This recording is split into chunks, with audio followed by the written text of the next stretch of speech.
Welcome back. The newspaper, social media, news studios this week had so much to push out, and Nigerians a lot to talk about, from the kidnapping of over 200 school children in some parts of the country and the ridiculous and annoying ransom demand of 40 trillion naira and 1 billion naira separately. Also going to the alleged 3.7 trillion naira budget padding and the drama playing out from there. John, share some thoughts with me. How was your week? How did all of this go down with you? All of this, I think, is just it's a total mess, And again, I agree that we have problems, but again, the management of the problem. Don't we have people advising parliamentarians on communication, media, and what goes out? Apart from that, I think we need some kind of special training for our lawmakers, how to conduct themselves, in public, because it becomes public once you've been in here. So all of that needs to be properly articulated and managed. A lot of people are saying that that's probably the reflection of who we are, of Nigerians, because this is our representatives. I'm not like that. It's not a reflection of me. Okay. And the fact that this permeates, this keeps going, it's not the first time. And there's absolutely nothing that's going to happen. It's a mess. It's a mess, Helen. So, that's all I have to say about it. Okay. Yeah. So, someone puts it this way, that the prayers of the ordinary man and ordinary woman in Nigeria, our prayers have been answered, whether you like it or not, faster than we envisaged. And so the dark days, we believe, should come to an end soon.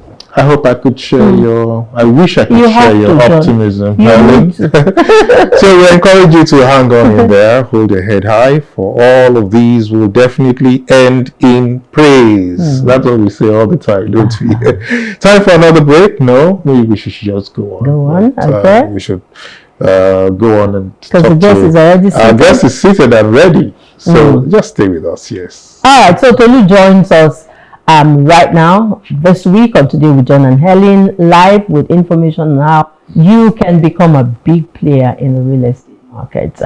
Our guest is an entrepreneur. He's a registered architect and real estate enthusiast. He's a member of the Nigerian British Chamber of Commerce and the International Real Estate Federation, with over 18 years of experience in deal designs. I have no idea what that is. Construction management, development funding, marketing and sales, and a lot more. Join us to welcome to the studios Tolu Bawala. He is MD, Printex Properties Limited, and he's here to look at property investment in the Nigerian of today. Good morning. How are you?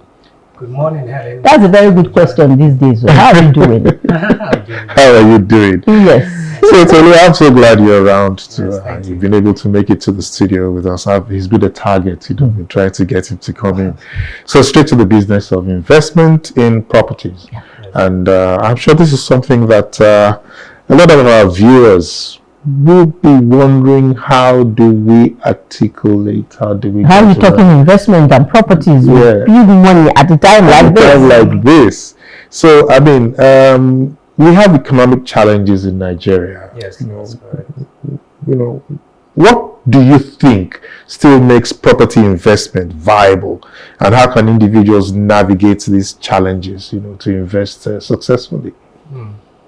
Thank you, John. So at the end of the day, if we look at it, property investments can be looked at, from two angles.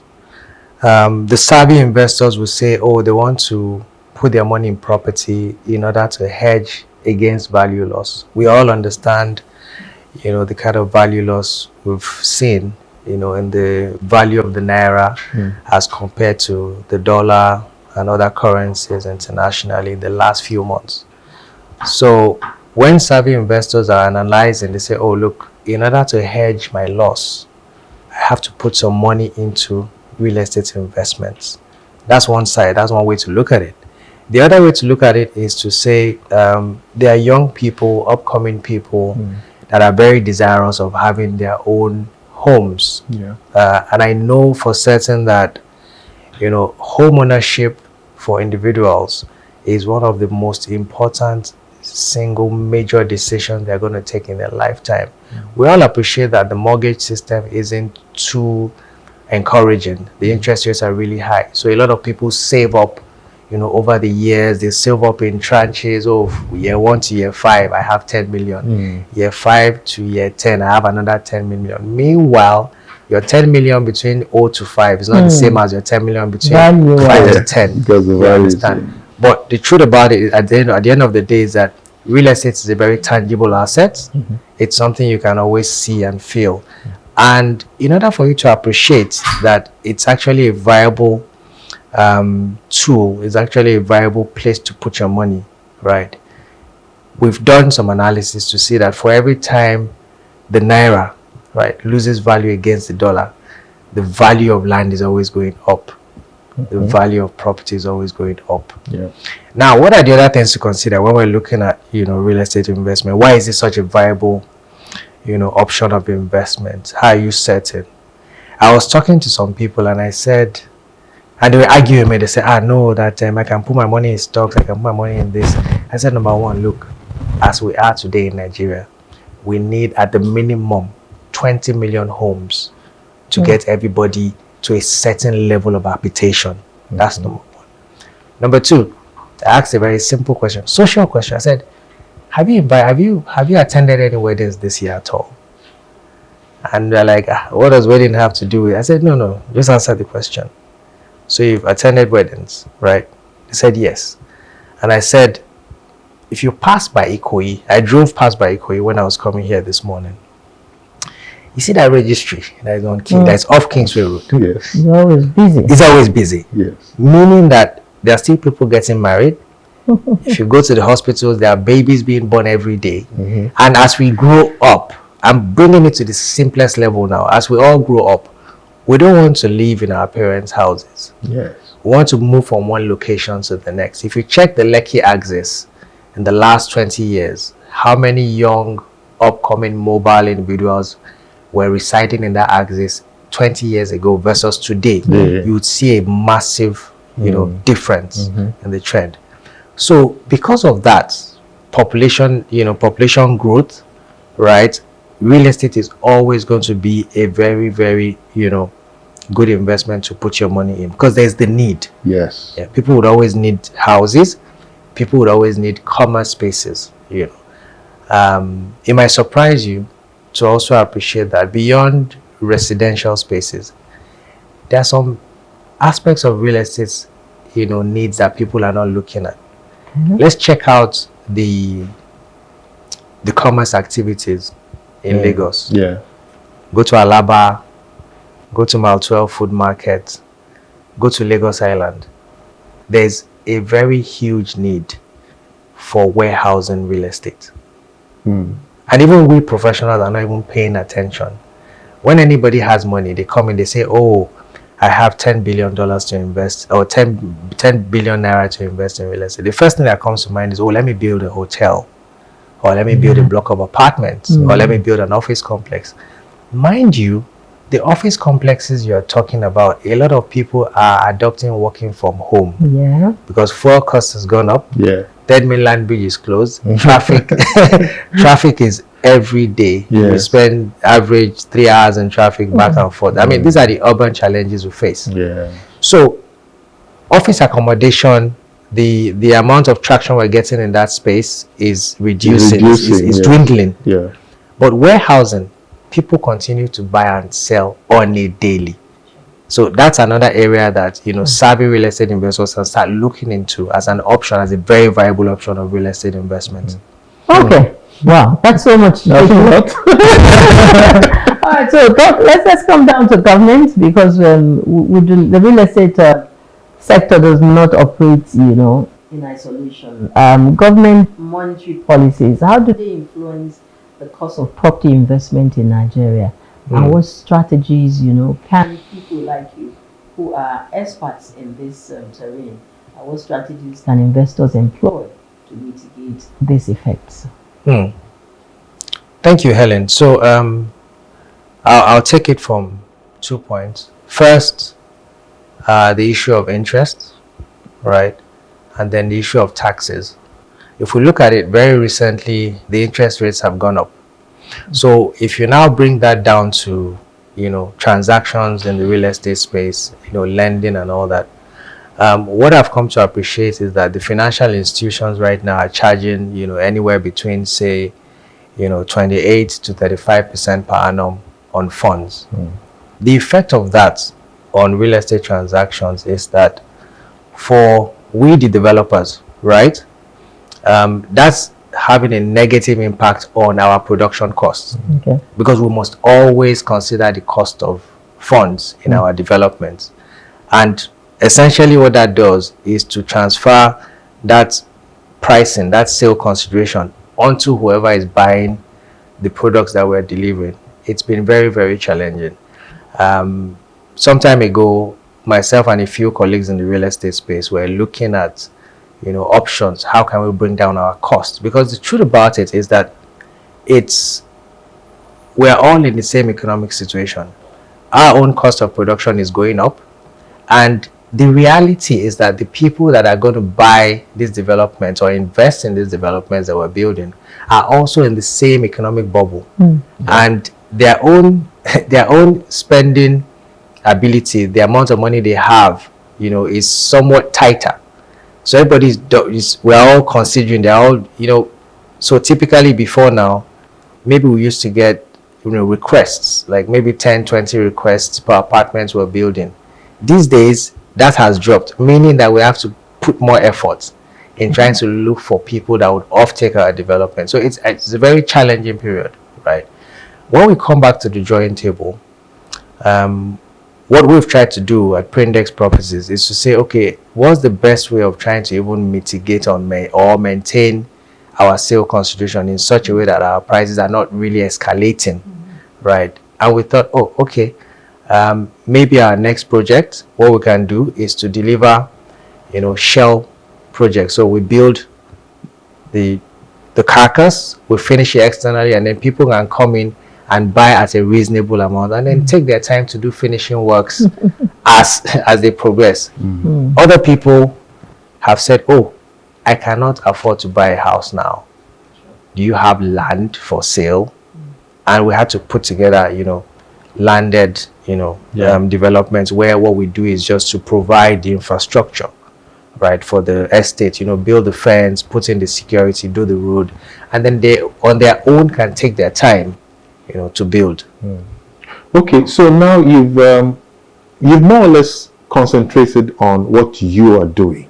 Yes. All right. Now I want us to break it down. Let's bring it home. Let's bring it home. Okay. Because quite frankly, the core of this discussion is for us to allow the viewer to kind of imbibe some kind of discipline or knowledge or something that will make it possible for him to be able invest. to invest. Okay. Or her. Yeah, him is okay. Okay. Okay. Him or okay. So what would you say would be some practical steps individuals can take to start investing in property, even with the limited financial resources that we find ourselves with? Okay, so the first thing I would say is seek out for knowledge. Like our health, Helen asked a very important question: how am I? And if you look around these days, we're all getting more and more savvy about our health. Everybody's reading up about high blood pressure. We're reading up about the food we eat, blah blah blah. But who reads up about real estate? So the first advice is we all need to be more interested in seeking out knowledge about real estate, because unfortunately the real estate space is a kind of space where it's very limited entry barrier. So anybody and everybody just comes into the space and say, oh, there's a very strong gap in the market. There's a 20 million housing deficit. Let me also come and play in this space. But is the government really doing so much to regulate the kind of players within that space? So because of that, there's quite some level of fraudulent activities ongoing. So the first question is, we need to imbibe that culture of seeking for knowledge in whatever we want to do, even if it's just a piece of land you want to buy. you have to involve experts. You have to involve professionals. Yeah. If we keep it as simple as just buying a parcel of land, the most important experts you need to bring on, number one is your lawyer. Number two is your surveyor. Then, of course, you must do some check at the government level. You know, go to the Lagos state government, go to the local government, seek information about this particular place you're buying. I can't go on to elaborate so much about it, but first is knowledge, and then, you know, bring in the experts. Right. Now, when the experts come in, they would by default let you understand that location is key. Location is 1, location is 2, location is 3. Because that generally would determine the traction you're going to get on your return on investments. Right. So let's take an example. There's a rice mill that has just been opened, I think sometime last year, at Imota, somewhere in Ikorodu. Okay. So let's imagine that you, Mr. John, has 3 plots of land somewhere there that you bought about 10 years ago.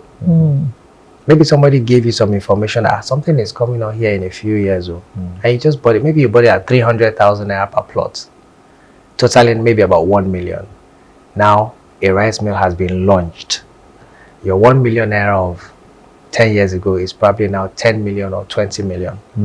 That's foresight, knowledge. And you can only get that from the experts. That's why I said you need to look for the experts to guide you. So location is very key. Also, another thing to consider when you're looking at real estate investments is how much you have. Because you can't, you know, you have to determine your cash flow to be able to put it into what you want to buy. So what I tell people is, don't wait till you have money for Ikoyi. No, you don't need to wait. You start small. It's just like saving. You're earning 100,000 naira per month. You're saving 20,000. 20,000 times 10 months is 200,000. You save 200,000 for another 5 years. That's 1 million, and then you can buy your land. So someone that has 1 million will ask, where can I get land to buy? Of course, there's always land to buy. There's local land. Then there's the organized, you know, parcels of land in proper schemes, government schemes, you know, real estate company schemes. But I think we must make it a culture to save towards property ownership. That's very key. All right, I don't know for how many centuries or how many years this information, you know, has been, because if a lot of us knew about this, then the housing deficits you're talking about may not be this huge at this point in time. Okay. Because one of the very, very key things to survival is having your own space. Yes, yes. That you can call your own. My take in this is, yes, location is it. Yes, information is it. Yes, foresight is it. Now you buy 1 million, and 5-10 years down the line, it's 10 million. And you're doing it for investment. You want to make some money out of it. Selling that 1 million that's now 10 million becomes a problem for the individual, you know, unless they come back to a real estate person. Come back to a proper agent. So it's like, can you talk to me about that? Okay, so I think at the end of the day, it still boils down to, you know, the professionals that are involved. There's a huge pool of real estate agents out there, right? Some people are just, you know, street agents. Some people are professional realtors. Yeah, it's important that we identify who is who, and the easiest way to do that is to look for these professionals based on the merit of work they've done in the past. Because I'm asking this question from a personal point of view. You know, I dealt with a very popular real estate firm. Okay. And, you know, it was mainly for investment. And I'm saying, sell it now. And they're telling me, we can't even go near there until we have finished selling all our own. We cannot. And it's like 5-6 years down the line. Yeah, I know. Of course, there would always be internal policies with, you know, certain, you know, different companies as to how they run things. But what I see is real estate, right, is not a liquid asset. You have to take your time. It may take you longer than you envisage to be able to sell off. So we must consider that in our planning, right? Real estate, investment is not as easy as going to the bank and say, oh, I have 10 million naira fixed with you. I want to liquidate within 48 hours. I get my cash. There are different policies. There are different factors that come into play. How efficient the realtor or the agent you're using, how efficient they are, plays a key factor. Sometimes the sale consideration were misguided. So what do I mean? The agents may push to you to say, oh, we can get someone to buy your land for 20 million, right? Because they know that their own commission or earnings is based on that sale consideration. Yeah. And the reality might be that, in the reality of things right now, you probably will not get more than 15 million naira for your land. Hence why I said you need to find out professionals that are very open and upfront in their dealings. And you can even get involved yourself. Say, okay, this is your 20 million you're talking about. How long will it take? Do you have leads? Do you have people that you can potentially talk to? Ask them questions. And it gets better with experience. So they'll come back to you and say, we have a few people we're dealing with. Okay, tell them, all right, if you can close this within 4 weeks, I'm ready to drop my sale consideration by 10%. So your 20 million becomes 18 million, and then they're able to deal. Because if you look at that cost of funds versus time factor, is also critical. So as I said, there are different ways to approach this, but I think the same way we also trust our bankers and our lawyers and our doctors, we must find a real estate professional that we trust as much to deal on our behalf. Very important. That's very important.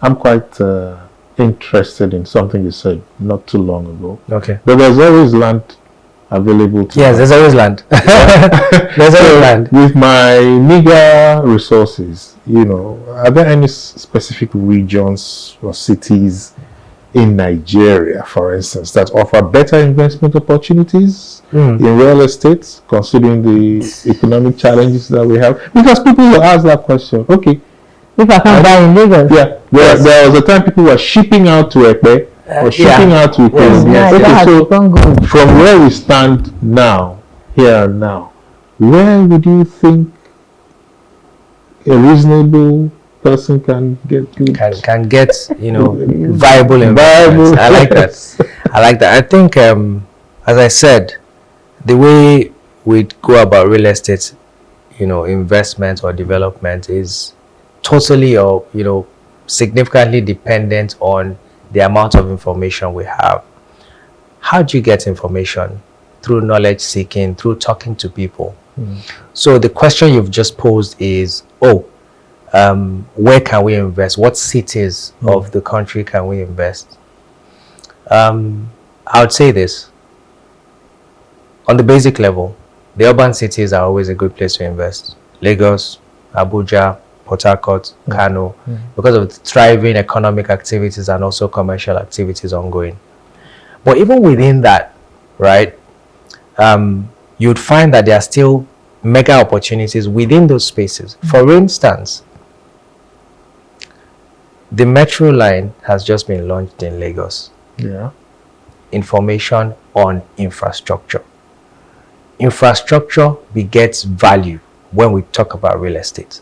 So imagine that people that had lands or houses around in far-flung Michael or let's say somewhere like Alagbado, right? Because the rail line that now runs, that was commissioned by the state governor and President Tinubu a few weeks back, is running from that axis of Lagos down to the CBD. Yeah. So if you have land in that area and you want to build, say, maybe a very small block of two-bedroom apartments, you would realize that, 1 year before that launch, two-bedroom was going for maybe 100, 200,000.